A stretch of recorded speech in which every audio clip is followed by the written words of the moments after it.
Bienvenidos, esto es Razón de Estado y tengo el gusto de presentarles al doctor Luis Pedro Villanueva, médico y cirujano, graduado con honores con posgrado en medicina interna. El doctor Villanueva ha participado en programas especiales en las universidades Johns Hopkins, la Universidad de Massachusetts y la Universidad de Florida. Es miembro de las más prestigiosas organizaciones de medicina en Estados Unidos y en Guatemala. Es una autoridad médica en los hospitales Esperanza, El Pilar y el Herrera Gerandi. Ha curado y salvado vidas toda su vida. Pero en especial el doctor Villanueva es un gran profesional, sobre todo un gran ser humano y un ciudadano presente, ejemplar y comprometido con su país. Doctor Villanueva, bienvenido a Razón de Estado. Gracias por su tiempo. Sabemos lo ocupado que está. Usted ya pasó por el virus, está tratando a muchos pacientes que lo están sufriendo. Queremos que nos dé hoy su opinión de todo lo que le toca vivir, la experiencia que ha agarrado con el virus. Y además sabemos que lo puede hacer con mucha brevedad porque usted, además de un gran doctor, ya es una leyenda urbana. Así que sabemos que lo logrará. Doctor, la naturaleza de una pandemia provocada por un virus nuevo para el cuerpo humano es el contagio. La salud y trabajar para sobrevivir son las dos dimensiones básicas de la vida. Después de 7 meses de crisis, ansiedad, incertidumbre y aprendizaje, se puede encontrar el balance entre cuidarse para evitar el virus, pero también evitar morir de hambre. Dionisio, muchas gracias por la oportunidad. Es un privilegio para mí estar aquí. Gracias, doctor. Una pregunta muy compleja y complicada, el balance entre las restricciones que han habido en muchos países y el control de la epidemia. Y yo les quiero decir que mi opinión es que no puede divorciarse el tema de la economía y la salud. Sobre todo en países como Guatemala, donde una expresión que usted usa, uno con lo que produce en el día, come en la noche. O sea, esta epidemia tiene muchos matices y lo que se ha visto es que el daño para la economía con encierros muy largos no altera la mortalidad. Claro. Es más, aumenta la angustia, la ansiedad, la depresión, la tristeza, los despidos. Definitivamente yo creo que la época de encierro ya pasó. Y ahorita creo yo que debemos de ser responsables y abrir más al país.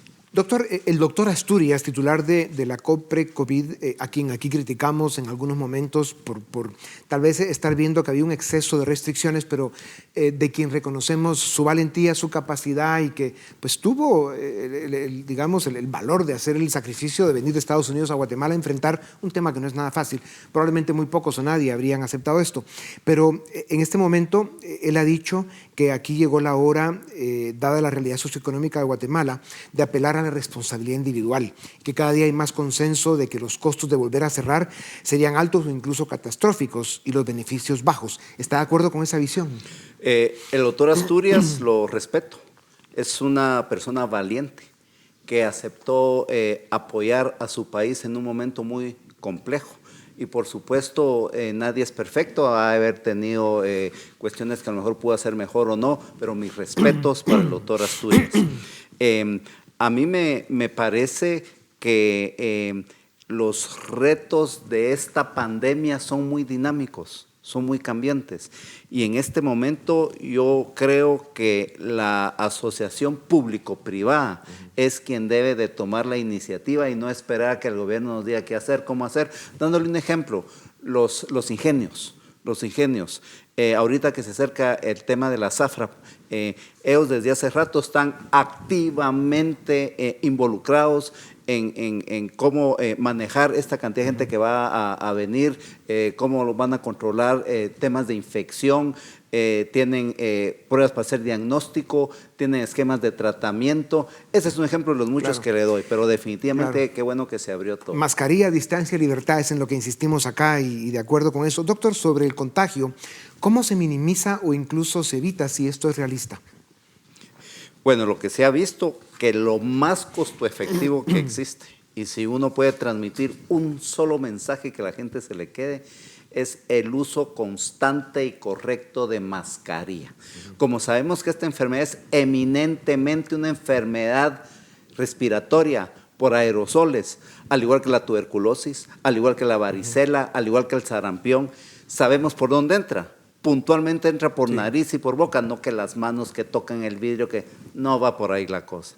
Entonces tenemos que entender que el uso de mascarilla es lo que va a ayudar a disminuir el número de contagios y de muertes. Doctor, ¿sigue siendo importante hacer pruebas para encontrar positivos, aislar contagiados, buscar y encontrar los contactos que pudo tener y mantener este circuito hasta que pase la pandemia? ¿Tenemos los recursos para hacerlo? ¿Es esto lo que permite aislamientos selectivos, como les dicen? Pues idealmente sí, por ahí debería de ir la cosa, sobre todo si uno vive en Milán o en Madrid o en Manhattan. Pero imagínese qué hace la gente si vive, por ejemplo, en Mataquescuintla o en Guastatoya, en El Progreso, que tiene síntomas de COVID, que le hacen ese hisopado que uno siente que le sacan el ojo por atrás, lo tienen que mandar a un laboratorio de referencia, que cuando viene el resultado uno ya se compuso y ya infectó a muchas personas. A mí me parece que en realidad es como la de Guatemala, uno debe de hacer diagnóstico, o sea, en área rural, presuntivo o probable, y es 1000 veces mejor aislar a un dengue o aislar a una alergia que dejar ir a un COVID que contagie. Entonces, en centros urbanos, como la capital, sí, pero recuérdese que el PCR o la prueba de antígenos son pruebas costosas, son pruebas, digamos, invasivas. Yo creo que para la realidad de los países tercermundistas tenemos que fortalecer el diagnóstico presuntivo y el tratamiento temprano y agresivo. Por eso era importante tenerlo a usted, doctor, en esta tribuna algún día de estos, y qué bueno que lo hicimos hoy. Hablemos de la tasa de mortalidad. Los especialistas y la estadística indican que esta viene para abajo de manera importante. ¿Por qué? ¿Cómo se ha logrado? Yo creo que antes que todo, al hablar de tasa de mortalidad de muertos, uno tiene que tener un poquito de cuidado porque los muertos no son un número, hay personas, yo he tenido la desagradable experiencia de alrededor de 15 a 18 personas que se han muerto, son hijos, son papás, son hermanos, son tíos, nuestra empatía a la cantidad de personas que han muerto y siguen muriendo en el mundo y puntualmente en Guatemala. ¿Por qué ha disminuido la tasa de mortalidad? Bueno, porque estamos mejor preparados hoy que hace 7 meses, porque la gente está más identificada con los síntomas del virus, porque sabemos cómo se previene, que si el virus mutó, que no creo que la cosa vaya por ahí, también porque ha habido más gente o que se ha infectado sin saberlo, o que le han dado infecciones por otros coronavirus, o que le ha dado coronavirus. Imagínense que según los estudios de la Organización Mundial de la Salud hay 700 millones de personas. Entonces, esto es algún tipo de inmunidad de rebaño, aunque solo es 10% de la población. Y también porque tenemos medicamentos más eficaces y entendemos que a las personas, entre menos las mandemos al hospital, Dionisio, mucho que mejor. Doctor, y hablando de la vacuna o de la inmunidad comunitaria, como también le dicen, es así como se vence el virus.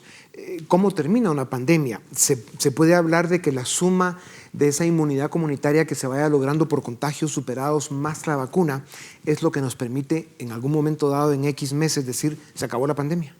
Pues mire, es una pregunta que yo creo que nadie honestamente le puede responder. Yo en lo personal creo que el SARS-CoV-2, este virus respiratorio, y ojalá yo esté equivocado, está aquí para quedarse. Probablemente vamos a tener que aprender a convivir con el virus, vamos a tener que aprender ciertos cambios de comportamiento, pero definitivamente lo que le puedo decir es que sí, efectivamente, este virus está mejor controlado, hay medicamentos más eficaces, más eficientes y no necesariamente los que se usan en otros países y que están aprobados por la FDA y por el CDC. No tenemos medicamentos, creo yo, igual de efectivos y que han servido para disminuir la mortalidad y las complicaciones de la enfermedad. Doctor, ¿qué piensa usted de la vacuna? ¿Son proyectos serios? ¿Va a ser efectiva? ¿Cuándo cree que estarían disponibles para Guatemala y a qué precio? Hay alrededor de 5 o 6 vacunas serias, está la vacuna rusa, la vacuna china, la vacuna de Oxford, la vacuna de Estados Unidos. Bueno, siempre se ha notado un poco de acelere en la creación de estas vacunas que van por fases, que desde que la prueban a ver si funciona, que si tiene efectos secundarios, que solo recuérdense que para hacer una vacuna en general se tardan de 3 a 8 años. En promedio, y esta vacuna está acelerándose increíblemente, que sea un componente político, que esto, que el otro, ahí lo voy a dejar. Yo sí creo que las alternativas para disminuir la transmisión y la mortalidad de la pandemia esta es la creación de una vacuna. Yo creo que van a salir varias vacunas. Va a salir la vacuna de Estados Unidos, la de Oxford, va a salir probablemente la rusa. Ahora, que operativizar, vacunar a todo el mundo va a ser complejo. Van a haber prioridades, tal vez a las personas de la tercera edad, tal vez al personal de salud, tal vez a las personas que hacen los cuidados básicos de una ciudad. Ahora, que nos venga a Guatemala la vacuna, yo pues optimistamente creo que va a ser tal vez hasta mediados finales del año entrante. Sí. Eso coincide con lo que hemos escuchado en Tanques de Pensamiento fuera de Guatemala. Doctor Villanueva, usted pasó por el virus. Los doctores están muy expuestos. Cuéntenos, ¿cuándo sucedió? ¿Cómo se contagió? ¿Cómo le fue? ¿Tuvo momentos difíciles? Pues mire, negarlo sería mentir. Sí, es una sensación compleja, sobre todo cuando uno se da cuenta que uno se enferma del mismo virus de una persona que recién fallece y que pues está la negación, está la angustia, está el miedo. Yo tuve un sistema de soporte increíble con todo el personal de salud que siempre está pendiente, que ayuda, que le alivianan a uno la pena. Pero sí, yo tuve mucha angustia, miedo de muerte, y yo creo que quedé un poquito mal de la cabeza. Entonces, ¿me puedes repetir la pregunta? Pero claro, es que con el nivel de exposición que usted tiene, porque además ya nos contará de que está a cargo de una de las unidades más importantes de COVID en Guatemala, usted maneja ese centro donde está atendiendo a mucha gente, claro, y pasó por el virus ya hace varios meses. Sí. ¿Cómo se siente? ¿Ya lo superó? No, sí, y quiero contarle que no es lo mismo haberse enfermado hace 5 meses que enfermarse ahorita. Entre uno más tarde se enferme, mucho que mejor, hay más alternativas. Exacto. Somos más eficaces para tratar las complicaciones de la enfermedad. Sí, ya lo superé y afortunadamente estoy de regreso trabajando en pacientes con COVID moderado a severo. Y además haciendo una gran labor, y sabemos que el día no le alcanza, deberían tener 200 horas para usted cada uno. Doctor, ¿ya tiene defensas usted por haber pasado por el virus? Sí, afortunadamente sí tengo defensas y espero que me duren mucho tiempo. Sí. O sea que el volverse a contagiar no necesariamente es una alternativa. Pues yo no creo que la reinfección sea algo que lo haga a uno perder el sueño, porque imagínense, según las nuevas estadísticas que publicó la Organización Mundial de la Salud, donde se estima que hay 700 millones de personas infectadas. Y hay 4 casos reportados de gente que ha estado medio asintomática. Que Ni no perdamos el tiempo en eso. No, más fácil que le caiga un meteorito 2 veces. Sí, de acuerdo con eso, Doc. ¿Qué medicinas tenemos disponibles en Guatemala para aliviar los efectos del virus? ¿Y cuál es la combinación más efectiva para curarse? Bueno, cuando hablamos de medicamentos, tenemos que decir medicamentos en fase ambulatoria y medicamentos para pacientes hospitalizados. Nosotros creemos que una de las estrategias que ha funcionado para disminuir en parte la mortalidad es evitar que las personas ingresen al hospital.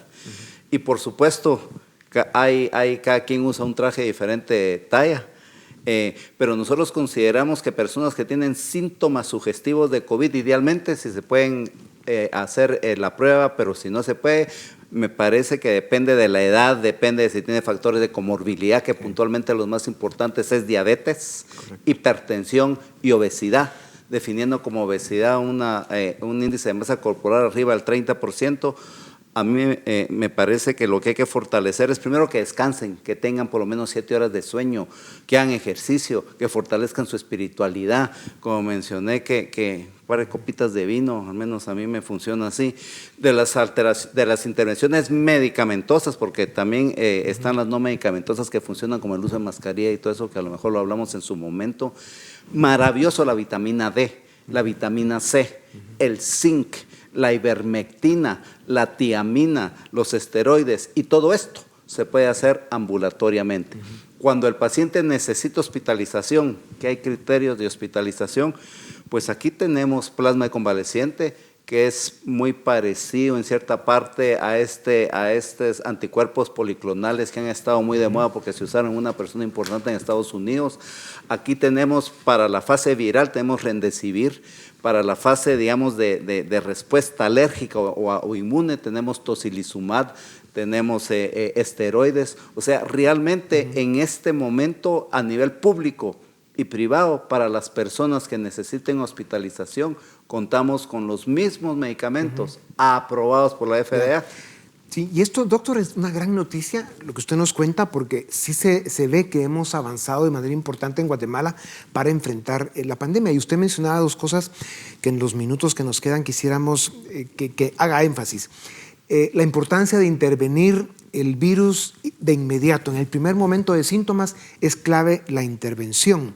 ¿Por qué es tan importante? Y ya que nos dice que hay medicinas disponibles, ¿cómo puede acceder la gente para tener acceso a esos medicamentos? Si nosotros consideramos que entre menos vayan las personas al hospital, mucho que mejor, sobre todo si no tienen necesidad de oxígeno suplemental. Nosotros consideramos que el tratamiento y la identificación temprana y el tratamiento agresivo en casa no solo es más económico, no hace que los hospitales estén saturados, porque recuérdense que también tenemos problemas de dengue, de zika, chikungunya, de fiebre tifoidea, de violencia, etcétera. Entonces, nuestro sistema de salud casi siempre está saturado, de tal manera que no lo queremos sobrecargar metiendo pacientes que realmente se pueden tratar en casa. Consideramos que los pacientes con casos probables o sospechosos de COVID-19 hay que tratarlos temprano, agresivamente, y es importante hacer, digamos, los cercos epidemiológicos de las personas que han estado en contacto con ellos, y estoy seguro que así estamos logrando. Doctor, y con la debilidad estructural que tenemos en Guatemala de nuestros hospitales y la falta de recursos, ¿cómo puede acceder la gente que no tiene, digamos, la oportunidad incluso de ir a un hospital, el tener pues acceso a las medicinas? Hay diferentes alternativas. Definitivamente la medicina virtual es algo que debe de ofrecerse a nivel nacional, porque uno puede desde su computadora ver a una persona y tener, digamos, los botiquines, que hay muchas instituciones públicas y privadas que la están haciendo, que cuentan con los medicamentos estos que le mencioné y que hacen la diferencia si se empiezan temprano. Doctor Villanueva, para terminar, ¿cómo califica usted la respuesta mundial a esta pandemia? ¿Estaba la especie humana preparada para enfrentarla? Y le hago esta pregunta en el marco de lo que usted ya mencionó, ¿no? La tragedia humana que representa un fenómeno como una pandemia que nos cayó sin tener la más mínima idea que venía y que sin duda alguna no solo nos ha hecho perder vidas por el virus, sino además por las otras dimensiones de esta tragedia, ¿no? El hambre, la depresión, hasta el suicidio. O sea, hay situaciones, aparte del mismo virus, que están teniendo un impacto importante en la vida de los seres humanos. ¿Cómo ha reaccionado el mundo? ¿Estaba preparada la especie humana para una pandemia? Yo creo que no. Yo creo que esto nos vino a evidenciar lo diminutos y lo vulnerables que somos, y cómo nos vino a cambiar lo que dábamos por sentado, como juntarnos con nuestros hijos, con nuestros amigos. Nos vino realmente a alterar cómo honramos la muerte, porque ya ni podemos, por ejemplo, las personas que fallecen, hacerles un funeral, por ejemplo, como esta enfermedad es una enfermedad sola y de mucha angustia, como por ejemplo vino a fortalecer la epidemia de angustia, de temor, bueno, estamos desesperados de la cuarentena y estamos desesperados de la mascarilla, y que si estábamos preparados, a mí me parece que no. A mí me parece que lo que sabemos, Dionisio, es que sí hubo un poco de respuesta tibia de algunas instituciones que no hicieron su trabajo de divulgar la información como tenían que hacerlo. Pues por eso, doctor, es tan importante el escuchar su voz, su experiencia y tener acceso en la medida de lo posible a su capacidad. Vamos a invitarlo más a esta tribuna. Qué privilegio haberlo tenido con nosotros, doctor. Muchas gracias también a ustedes. Gracias. Esto es Razón de Estado.